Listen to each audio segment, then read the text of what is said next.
और अगर हम ऐसे youth development programmes, social development programmes चलाएंगे जहाँ पे लोगों को, खासकर छात्रों को, अगर हम उनके विचारों से जोड़ सके, उनको वो साहित्य मुहैया करा सकें जो साहित्य पढ़ करके वो आगे अपने क्षेत्र में बहुत अच्छा कर सकें और क्षेत्र के साथ साथ वो समाज और देश के लिए भी सोचें, तो हम बहुत आगे बढ़ सकते हैं और फिर हम वही विश्व गुरु की जो एक हम स्वप्न देख रहे हैं वो स्वप्न साकार कर सकते हैं। 4 जुलाई 1902 स्वामी विवेकानंद का महाप्रयाण दिवस। स्वामी विवेकानंद के जीवन संदेश पर युवाओं को कुछ उनका लाइफ मैसेज देने के लिए आज हमारे मध्य लखनऊ से आए श्री गौरव मिश्रा जी उपस्थित हैं। ये सॉफ्टवेयर इंजीनियर हैं और विद्या भारती से जुड़े पंडित दीनदयाल उपाध्याय सरस्वती विद्या मंदिर के पूर्व छात्र हैं।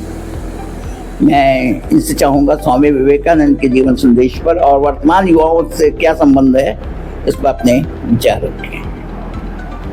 धन्यवाद राजेश जी। सर्वप्रथम मैं स्वामी विवेकानंद जी की पुण्यतिथि पर उन्हें अपनी श्रद्धांजलि अर्पित करता हूँ। और जैसा आपने कहा कि आज के युवाओं के समय में जब जेन जी का ज़माना है और उस समय स्वामी विवेकानंद जी के विचार कितने प्रासंगिक हैं, इसके लिए अगर मैं एक छोटा सा एग्जाम्पल लेता हूँ कि विवेकानंद जी ने कहा था, उठो जागो और लक्ष्य की प्राप्ति तक मत रुको। ये विचार जितना प्रासंगिक उस समय था उतना ही प्रासंगिक आज भी है। जेन जी के लिए वो उतना ही बड़ा मूल मंत्र है कि उन्हें अपने काम पे फोकस करना है। जेन जी जो आज की जनरेशन है उसके पास जोश है, जुनून है, लेकिन उनका फोकस कहीं और तो नहीं जा रहा है। उनका फोकस सही है, वो कितना सीरियस है अपने काम को लेकर के, और अगर वो उस चीज़ पे फोकस करते हैं जो उनका लक्ष्य है तो अवश्य वो अपने लक्ष्य को प्राप्त करने में कामयाब होंगे। जैसे विवेकानंद जी के विचार थे कि हमें आत्म संयमित होना है, स्वयं पर नियंत्रण रखना है, तो आज के जेन जी को मेरा एक मैसेज ये रहेगा कि सर्वप्रथम उन्हें अगर कोई भी लक्ष्य प्राप्त करना है तो अपने ऊपर नियंत्रण बहुत जरूरी है। क्योंकि आजकल आप देख रहे हैं युवाओं के पास में मोबाइल है और उनका स्क्रीन टाइम काफ़ी बढ़ रहा है। और एक कोटेशन है कि if you can't control your screen time, screen controls your life. तो अगर आप उस स्क्रीन टाइम को आप कम नहीं कर पा रहे हैं, और यहाँ पे भी आप देखिए विवेकानंद जी का आत्म संयमित होने का जो विचार था वो उतना ही प्रभावी है आज की जनरेशन के लिए कि अगर आप अपना स्क्रीन टाइम कम करते हैं, किताबों को समय देते हैं, अपने लक्ष्य की तरफ बढ़ते हैं, अगर आप व्यवसाय में हैं, आप जॉब करना चाहते हैं, आप किसी एकेडमिक्स में जाना चाहते हैं, कहीं भी आप कुछ भी करना चाहते हैं, कुछ बड़ा अचीव करना चाहते हैं, तो अपने लक्ष्य की तरफ आगे बढ़िए। अपने कंसंट्रेशन को आप लूज मत होने दीजिए और जो स्क्रीन टाइम है उसको आप जितना कम करेंगे, किताबों की तरफ जितना ज़्यादा जाएंगे, अपने सिलेबस की तरफ, अपने कंपटीशन की तरफ जितना ज़्यादा आप सीरियस होंगे, उतना ही अच्छा रिजल्ट आपको मिलेगा और निश्चित ही सफलता आपको मिलेगी। स्वामी विवेकानंद जी के विषय में कहा जाता है और श्री रामधारी सिंह दिनकर जी ने भी कहा कि उन्होंने पूर्व और पश्चिम का एक अद्भुत समन्वय स्थापित किया। पश्चिम का विज्ञानवाद और भारत का अध्यात्म, पश्चिम की श्रम निष्ठा और भारत की भावनात्मक पक्ष। तो जो पूर्व और पश्चिम का एक अद्भुत समन्वय जो हमें आधुनिकता को प्राचीनता और परंपरा से जोड़ता है,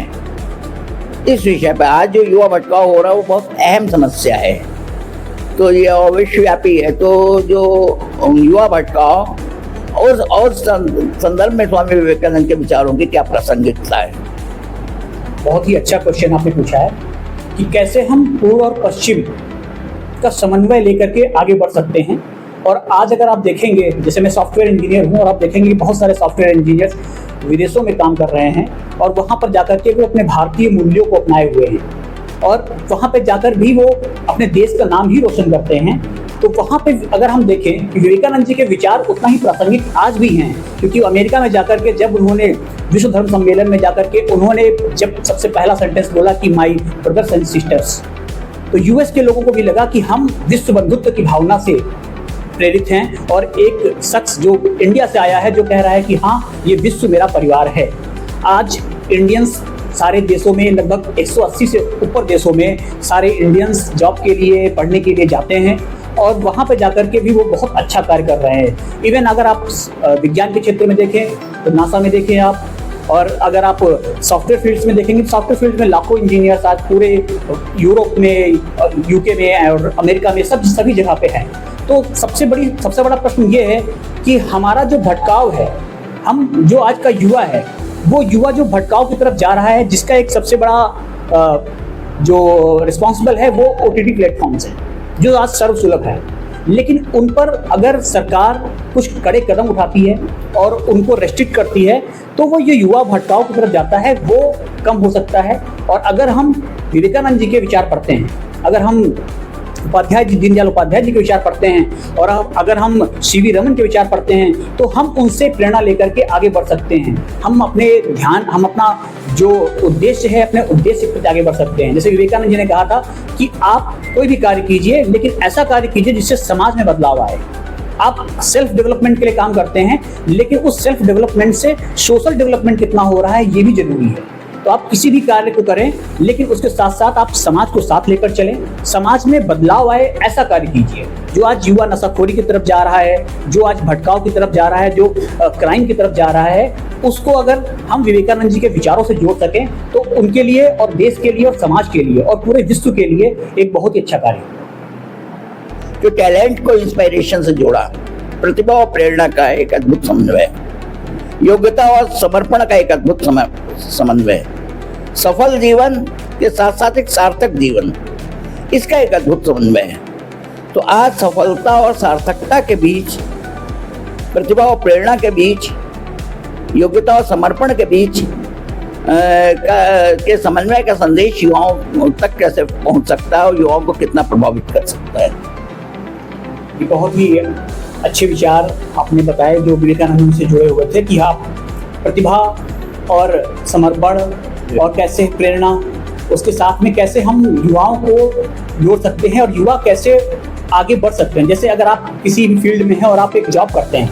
तो जॉब करने से एक अपने परिवार को आप लेकर चल सकते हैं, आप अपने स्वयं के डेवलपमेंट के लिए काम कर सकते हैं, लेकिन उससे आप अचीव क्या करने जा रहे हैं, उससे क्या बदलाव समाज में आ रहा है, आप उससे जिस भी आप बिजनेस में हैं, जिस भी आप जॉब में हैं, वहाँ पे क्या बदलाव ला रहे हैं। जैसे अगर आप किसी भी कंपनी को चला रहे हैं जिस आपके अंदर में 100-200 एम्प्लॉई हैं, तो उन 200 एम्प्लॉइज़ के साथ साथ आप अपने साथ साथ उन 200 एम्प्लॉइज़ के परिवार और उस समाज को लेकर के कैसे आगे बढ़ेंगे, और जो आप अर्निंग कर रहे हैं उससे देश की और समाज की कैसे आप आगे चल करके उनके लिए कार्य कर सकते हैं, यह सबसे ज़्यादा इम्पोर्टेंट है आज के समय में। तो वो आप केवल आपके अंदर प्रतिभा है, लेकिन आप उस प्रतिभा का प्रयोग करके आप समाज में बदलाव नहीं ला रहे हैं, तो फिर आपकी प्रतिभा किसी काम की नहीं है। जैसे आप अब्दुल कलाम आज़ाद जी को ले लीजिए, उन्होंने सामाजिक अपनी प्रतिभा को समाज के साथ में जोड़ा और समाज को लेकर के आगे बढ़े, और इसीलिए वो पूजनीय हैं। जो महापुरुष हमारे यहाँ हुए हैं, उन्होंने वही कार्य किया है कि वो समाज को लेकर आगे बढ़े हैं। वो सेल्फ डेवलपमेंट ना करके सोशल डेवलपमेंट और देश के डेवलपमेंट के लिए उन्होंने सोचा, इसीलिए वो आगे आज बढ़े और हमारा देश भी आज तरक्की कर रहा है, क्योंकि वो विचारों को हम लेकर के आगे बढ़ रहे हैं। तो मैं समझता हूँ कि अगर हम उन विचारों के साथ में आगे बढ़ेंगे और अगर हम ऐसे youth development programmes, social development programmes चलाएंगे, जहाँ पे लोगों को, खासकर छात्रों को, अगर हम उनके विचारों से जोड़ सके, उनको वो साहित्य मुहैया करा सकें, जो साहित्य पढ़ करके वो आगे अपने क्षेत्र में बहुत अच्छा कर सकें, और क्षेत्र के साथ साथ वो समाज और देश के लिए भी सोचें, तो हम बहुत आगे बढ़ सकते हैं और फिर हम वही विश्व गुरु की जो एक हम स्वप्न देख रहे हैं, वो स्वप्न साकार कर सकते हैं। विचार देने के लिए बहुत बहुत धन्यवाद गौरव जी। और हमारा आपके अपने ऑडियंस से भी कहना है कि आप दैनिक जनजागरण चैनल को लाइक करें, सब्सक्राइब करें, और इस विचार यात्रा को आगे बढ़ाने में आप सबका भी एक अप्रतिम सहयोग मिलता रहना चाहिए। धन्यवाद।